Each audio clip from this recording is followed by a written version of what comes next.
The Warning Woods presents the 2023 Halloween Special. This episode is only one part of a 5-episode series. Be sure to listen to each episode in order. This story will reach its dramatic conclusion at noon on October 31st, Halloween. So without any further ado, let's travel to Proudie, Indiana. This is The Owl.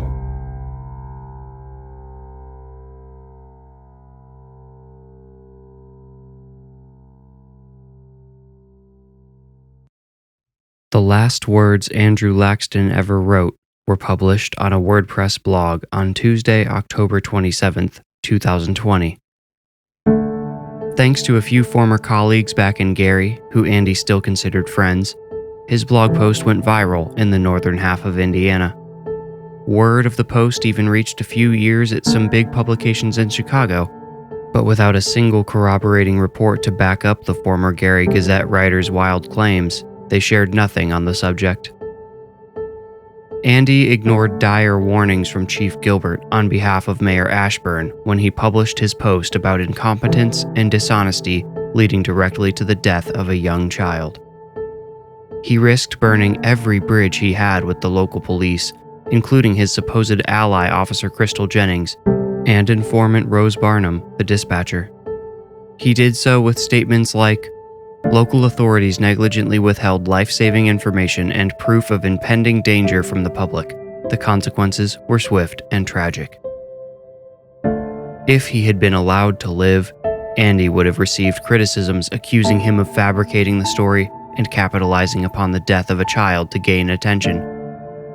Andy would have rebutted them with more evidence, more photos, the descriptions of his own encounters, which he had tactfully withdrawn from the first article to sound like less of a loon. Even he had to admit how horribly fantastical his drainpipe escape sounded, and without an explanation as to why the owl didn't kill Mrs. Poplar, the dead boy's mother, he didn't feel comfortable sharing that account yet. But Andy Laxton, would avoid these criticisms completely. He would shed his gnawing guilt and relieve Chief Gilbert and Mayor Ashburn of the pressure to shut him up, all simply by being dead. Andy attended the emergency town hall at 9 o'clock on Monday the 26th. Mayor Gina Ashford, a character Andy had not met personally yet, led the meeting with Chief Gilbert at her side. Flanking her and looking uncomfortably out of place was Rick from the Indiana Department of Natural Resources. Andy wondered how Rick's view of the situation might have changed, if at all, when the creature he had unknowingly dubbed the Owl in Andy's mind started racking up victims. He supposed he was about to find out. "All right, everyone, I know we're anxious to get started," Mayor Ashford said, hushing the crowd of 50 or so agitated residents. Andy clocked Officer Jennings by the west exit, looking grim. She scanned the crowd with her watchful gaze, but still refused to meet Andy's eyes. The mayor said, "This is a close-knit community. I know most of you here today by first name." She made brief, seemingly subconscious eye contact with Andy, and Andy wondered if he was the only person in the room she didn't know. "When one of us is hurt, it hurts us all. We feel for them, for their families, and—" "One of us wasn't hurt, Gina. 3 of us were. How are you going to make this stop?" a tall, grayed man near the back shouted. Andy realized it was the older man who had cut open the small pellet the day before. Jennings took a step forward. Please, if you'll all just give me a chance to speak for a few minutes. I know you're upset. You have every right to be. I have, standing with me, 2 individuals who have been central to investigating the disappearances, and they are here to explain what we know and how we can all remain safe until the situation is resolved. Before I hand the mic over to Chief Gilbert, let me just offer my sincerest condolences to the families of the missing, particularly to the family of Josh Poplar, the young boy who went missing yesterday. The ongoing effort to find him is probably why there aren't 2 or 3 times as many people here. Our community is strong, and we will work together to resolve this. With that, Chief?" Mayor Ashford stepped back from the podium and allowed the police chief to take her place. Andy seethed with anger. He couldn't believe they still weren't admitting Josh Poplar was killed. When he had seen the notification about a missing child posted on Facebook by Proudie PD on Sunday night, he had immediately called the department.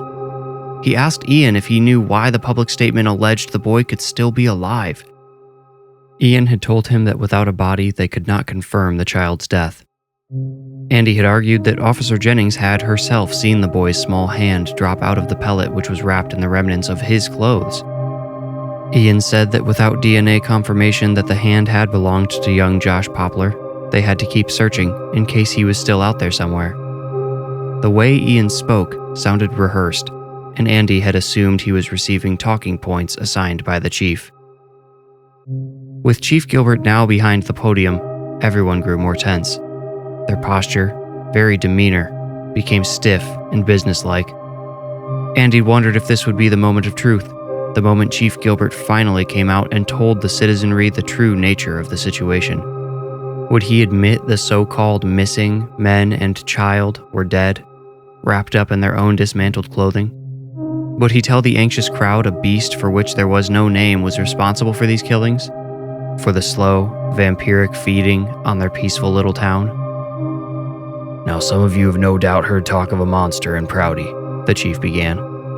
I'm here with Mr. Santini from the DNR to put those rumors to bed. Chief Gilbert gestured back toward Rick. Andy's face flushed with heat. He kept from spontaneous protest. In the year 2020, with public trust in news media at an all-time low, which it seemed it would never recover from, Andy had to be careful how he handled himself. He needed to stay cool and rational in the face of insanity if he wanted to be believed.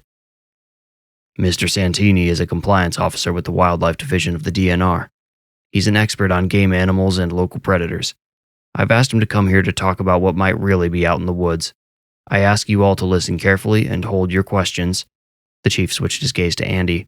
Or comments, then away. Until the end, all right? He paused until a few in the crowd nodded affirmatively. Then he turned and halfway into the mic said, Rick, you want to take it from here? Rick stepped forward. He looked apprehensively over the crowd, then at his notes. Andy read discomfort on his glistening face. Rick Santini had probably chosen a career that would seclude him in nature for a reason. But despite his nerves, when Rick opened his mouth, he spoke with authority which might have even persuaded Andy if Andy had not seen the truth for himself. I, along with investigators from the Proudie and St. Joseph police departments, have examined the human remains discovered in the woods from both the adult female and the adult male that have been recovered. Why don't you say their names, huh? A woman somewhere in the back jeered. It took Rick a moment to recover. Andy thought Rick probably didn't even know the victims' names. His job was to focus on the wildlife part of the investigation. The humans involved didn't matter as much to him. Sorry, as I was saying, I've examined the remains. I've also investigated 2 of the sites where remains were deposited. Deposited? These are people we're talking about, not recycled Coke bottles, another person buried in the crowd bellowed. Chief Gilbert reclaimed the microphone, leaning in front of Rick temporarily. Ladies and gentlemen, please, Mr. Santini is trying to share critical information with you all. You may not like to hear what he has to say. I know it all sounds ugly, but this is an ugly situation. Now, if we have any more outbursts before I open the floor for questions, I will have my officer back there remove you. Jennings nodded seriously as a few heads turned toward her. Thanks, Chief, Rick continued. So, the animal that's been catching people is likely something non-native, which is why we haven't seen this before. I have sent photos to a few neighboring states to see if they have anything similar. I'll be frank, I expect to hear they've never seen anything like it either. The crowd murmured uneasily. Now, that doesn't mean this is some kind of alien or monster, folks. All it means is something out there is adapting and changing its habits. We see this sort of thing all the time on a smaller scale. Animals watch, they learn, they develop. I'd prefer not to speculate on what type of animal is doing this at this time, but I'd also like to put the rumors of some sort of unnatural creature to bed. Andy had liked Rick when he had first met him, but now the man was causing him to seethe with rage. Rick was blowing the perfect, and perhaps the only, opportunity to inform the residents of the true danger they were in. Would it kill him to describe the pellets? Unless they happened to be part of the small crowd who witnessed the small pellet yesterday, like the graying man who had first yelled out, no one in the audience even knew what exactly Rick and the police had been finding deposited in the woods. What would they think if they knew whatever was out there could swallow them whole? What infuriated Andy beyond anything else was how Rick must have known he was lying. He must have known they weren't dealing with some microevolution in the natural order. Whether the owl was from space, or from underground, or a mad scientist's lab, Andy didn't know or care, but it certainly wasn't the result of normal adaptation. Rick kept talking, but Andy found the so-called information he provided to be entirely unhelpful. The crowd ate it up, though. The crowd which had not seen the pellets or the skeletons within. The crowd which probably could not imagine the size of them.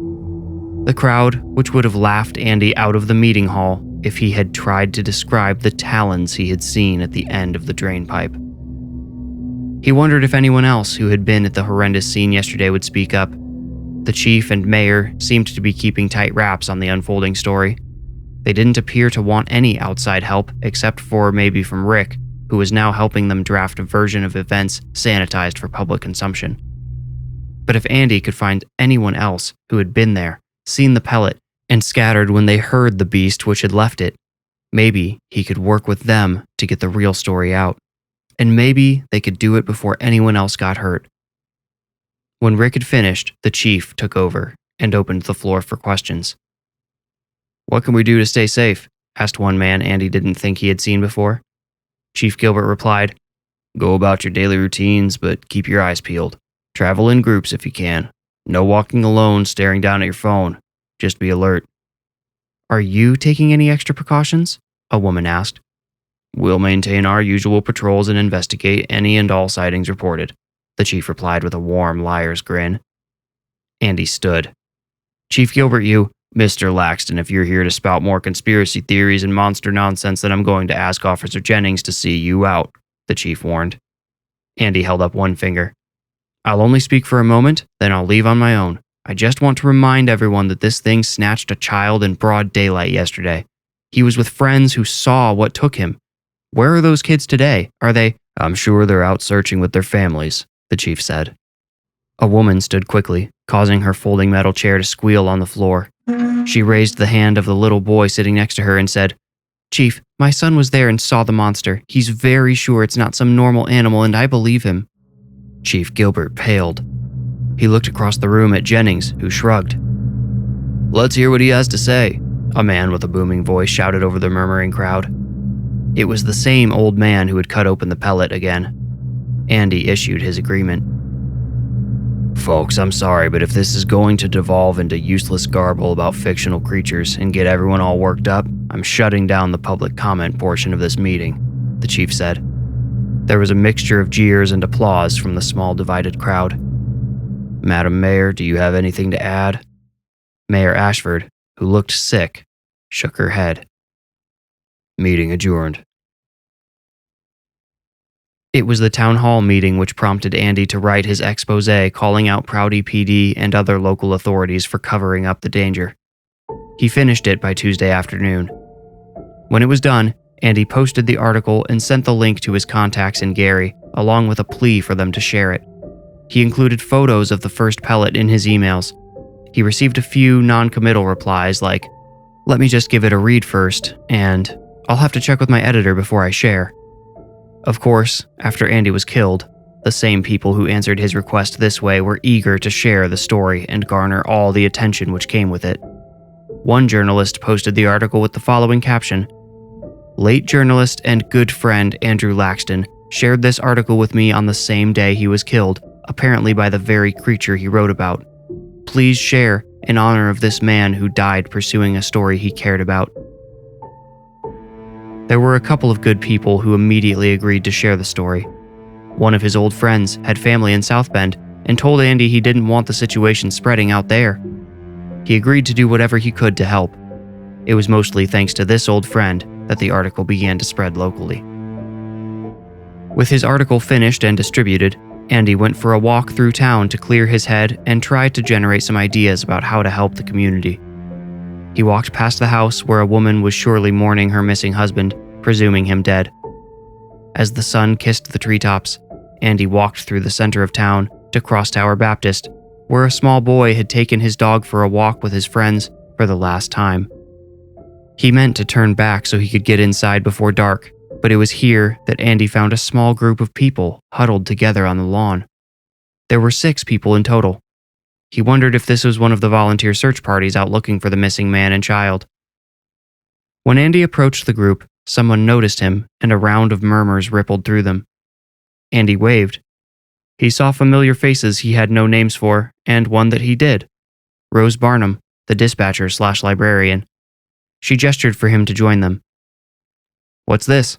Andy asked, as the graying man who had cut open the pellets stepped aside to let him join the circle. "We're just discussing what's really going on here," Rose explained. Her usual lighthearted tone was notably absent. To the group at large, she said, "Andy survived an attack from the monster the same day poor Josh Poplar was taken. He's a journalist, and he's been dipping into this more than anyone, including the police." "Did Ian tell you about my attack?" Andy asked Rose. "No, Crystal did," Rose replied. "She's as concerned about all of this as you are. She doesn't want to be shut out, so she toes the chief's line. It's killing her, though. I can tell." "I just don't understand why Gilbert and Ashburn are trying to hide the truth," someone said. Andy turned to her and realized he vaguely recognized her. She was the woman whose house he had walked by only a few minutes before and had guessed was inside grieving. He had learned her name was Heather Trout, wife to Reggie Trout, and of course, she wasn't just sitting around. She was out here trying to do something to bring her husband home. "Oh, I can tell you why," Rose said. "A simple explanation means a simple solution. If the chief or the mayor admit that something unheard of, something crazy is going on here, they'll have to team up with other agencies, bring in more researchers, issue a curfew, and post enough officers to enforce it. It would be a whole logistical nightmare that they just don't want to deal with." "So, they're just lazy?" a man Andy was shocked to see asked. It was the man with whom he had hid behind a tree the day before, the dead boy's father. Rose nodded. "Lazy, afraid, worried, and also worried what people will do if the truth gets out. They would never admit it, but they're afraid of the people who live here. Our department is small, and if things get out of hand, there's almost nothing they can do to calm them back down." "Well, I guess I found the right group to tell this to," Andy said. "I've just published an article telling the truth about everything. If you all share it, maybe it'll get around to some of the folks who've bought the official lie." Someone shushed him. The sound of beating wings told the rest of the group why. It only came once. With no one speaking, they realized how loudly the tree's dry yellow leaves were rustling. With horror, Andy realized the sun was halfway below the tree line now. The group's bodies cast long shadows across the lawn of Crosstower Baptist. "It's out hunting," he said. "We should get under cover." "Like mice hiding from an owl," Rose said absently. Andy gave her a curious look, prompting her to ask, "What?" "Nothing. It's just that DNR guy, Rick, compared this thing to an owl too. I've been calling it the owl in my head ever since." "Well, that's as good a name as any, I think," Rose said. The quiet breeze evaporated, and the trees went still and silent. Somehow this stillness disturbed them all more than the distant wings. It opened up the world, in a way. Zoomed everything out to make them all seem so much smaller. Some of the group got into cars, others walked briskly back to their homes. "If you follow me back home, I can drive you to your place," Rose offered to Andy, but Andy refused. He already felt enough guilt for having evaded the owl the day Josh Poplar was taken. He couldn't bear to put sweet Rose at risk for his own sake. Instead, he hurried home on foot. He ran past the gaps between homes which looked out into the woods, but otherwise moved carefully and quietly. Occasionally, a distant branch would groan, or a whisper amongst the leaves would grow to a thunderous, macabre applause. Andy felt as if it wasn't a creature within the woods which might be hunting him, but rather the entire forest itself. One ravenous macro-organism intent on reclaiming the earth, one man, woman, or child at a time. He got home safely. After locking the front door, he went to the back deck. He dared not open the glass door and double-checked that it was latched shut. He stared out into the black trees as the pinkish hue of dusk waned and perished without protest. He couldn't shake the feeling of, as Rose had aptly described, being a mouse crouched beneath some cold rock, hiding from an owl. Hiding from the owl. Thinking it would make him feel better, he flipped on the light outside. The white LED bulb shone out beyond the deck, overexposing the dwindling leaves of the nearest trees and casting a shadow of the railing against them. After a few deep centering breaths, Andy turned the light back off. An enormous shape burst out of the treetops just as the light went out. It moved fast, no more than a blur, up into the sky where Andy's overhanging roof blocked his view of it. He took 2 steps back and watched, waiting to see where the shadow would come back down. Was there someone out there? Had the owl selected some unsuspecting victim? Perhaps a neighbor who had opened the door to let a pet outside. A sudden, immense impact shattered the glass door inward. At the same time, Andy was sent flying across the room by the unstoppable force which had entered his home. He hadn't seen the creature descend. It had swooped down from above the house, letting the roof hide it from view until the last second. Whether it knew the door stood between it and its prey was immaterial. The glass may as well have been a paper curtain against the owl's power.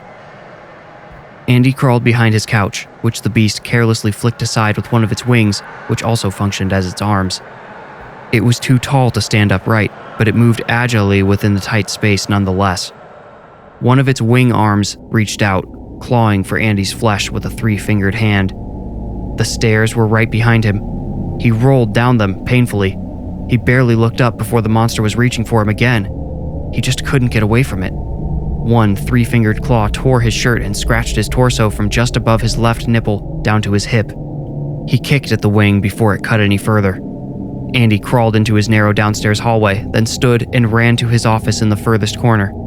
He couldn't imagine the towering, muscle-bound monster fitting through the doorway, but the monster was beyond imagination. Through the closed office door, Andy heard the owl slithering through the hallway.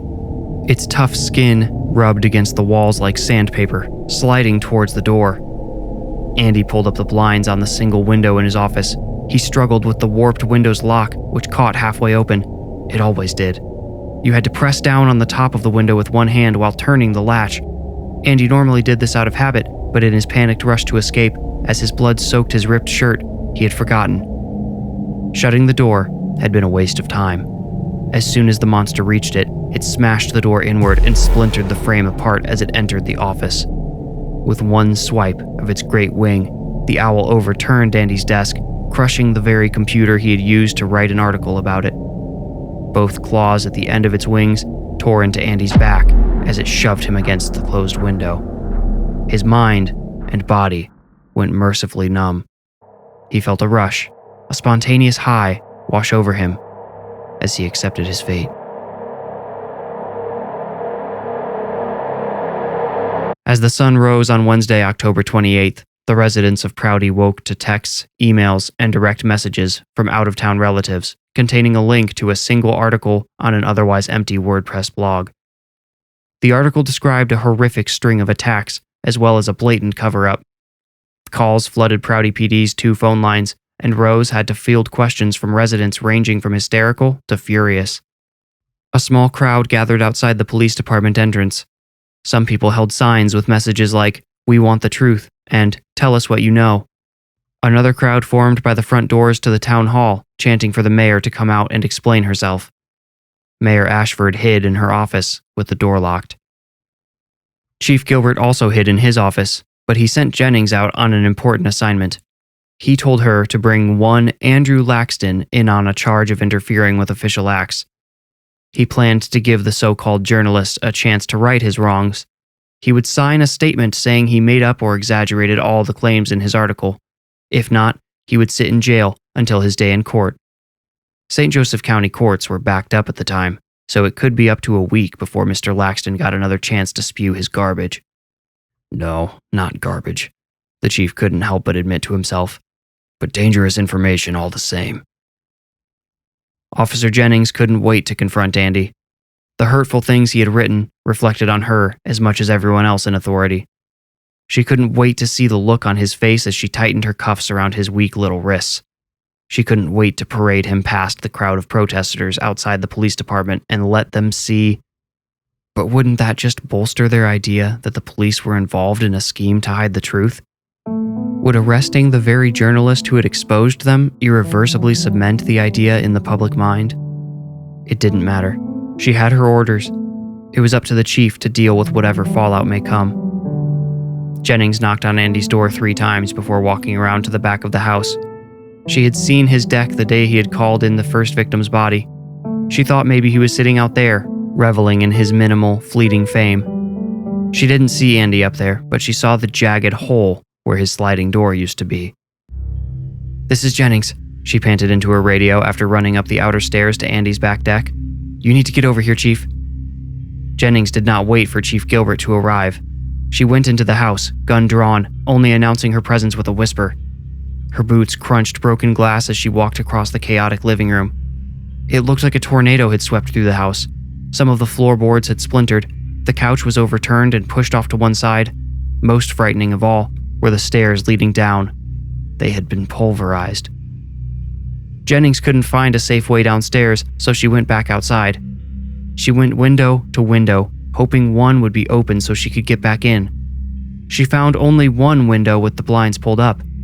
There was a fearsome amount of blood smeared on the inside of the glass. The room beyond was too dark to see in the glaring light of the morning sun. Hand trembling, Jennings pulled her tactical flashlight off her utility belt. She pressed the switch with her numb thumb. To avoid worsening the glare, she pressed the flashlight directly against the window. The room inside lit up. Like the living room, it had been smashed into ruin. In the center of the room sat a large, gray mass wrapped in ragged threads.